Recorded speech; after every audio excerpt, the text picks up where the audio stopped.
विषय चुकीचे पडलेले आहेत ते सुद्धा आजच्या आज दुरुस्त करून देतो म्हणून सांगितले।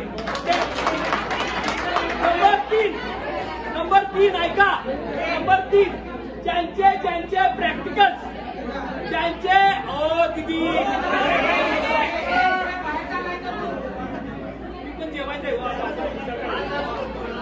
ज्यांचे प्रॅक्टिकल्स झालेले नाहीत त्या सगळ्यांचे प्रॅक्टिकल्स पेपर्स नंतर घ्यायचं बोर्डानं मान्य केलेलं आहे।